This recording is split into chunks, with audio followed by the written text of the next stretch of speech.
post office?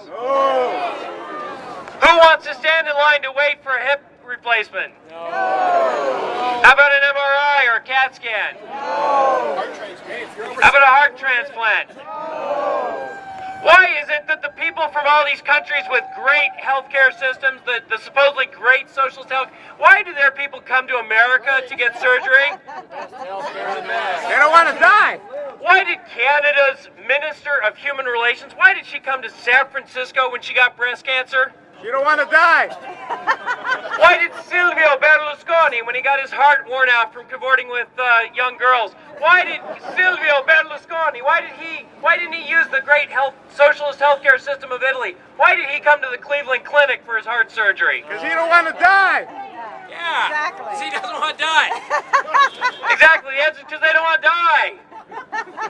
And when government creates a public option, when they create single payer, when they create a small cartel of big insurance companies, and they load up those insurance companies with mandates to the point where they cannot run profitably, and when the government takes over that small cartel and starts subsidizing them, it will start telling the insurance companies what they can and cannot cover. We are not out of the woods yet.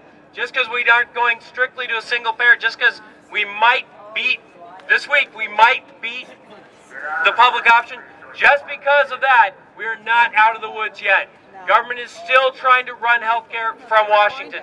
Bad idea. For all of you, we actually have a lot of great ideas. How many of you are in Congressman John Shattuck's district? You are very blessed. Congressman Shattuck is one of the best people in this entire country when it comes to the healthcare policy debate. Mr. Obama should be talking to Mr. Shattuck. Harry Mitchell is just a couple of miles away. Harry Mitchell is just a few miles away from John Shattuck on any given day when they're both here in the state. They're within a few yards of each other up on Capitol Hill. They need to talk. The Democrats and Blue Dogs especially need to talk to John Shattuck. He's the only guy who's really, and Jeff Flake and Trent Franks, they're all doing a good job, but Shattuck is the guy they need to talk to. Shattuck is doing a darn good job on this issue. Shattuck thinks it's kind of weird, and I do too, that if you live in Arizona, you have to purchase an Arizona-regulated healthcare insurance plan. Doesn't that seem a little weird to you? Yep. There's something else that seems a little weird to me. Well, okay, let's handle that one first. It's very simple legislation. All we need to do is allow Arizona healthcare people to buy a plan that's regulated in another state. Doesn't it make sense? Didn't we create this new country in 1787 on the premise that there would be free trade between the states? Yeah. If you live in Arizona and there's a cheaper health insurance plan available in Iowa or Delaware or California, you ought to be able to buy that plan. Seems obvious to me. Next problem.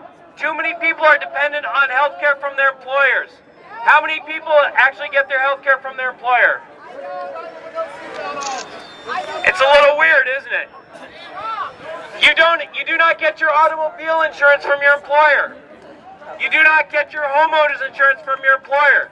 But government has rigged the game so that large numbers of us are dependent upon our employers for health care. It's a little weird. We should all have individual accounts. John Shattuck has a great plan for that. If you need to know more about what's going on the policy front, you can go to joinpatientsfirst.com. Joinpatientsfirst.com. And you know what? We haven't heard any patriotic songs in a while. Does anybody have any suggestions? Yeah, where's the press? You know what? There's actually a lot of press out here, and thanks to all of you guys who have been talking to the cameras. You've been saying some good things. You know, this revolution started with people going to town halls and tea parties and saying what's on their mind. So if you get a chance to talk to a reporter, tell them you're standing up for healthcare freedom today.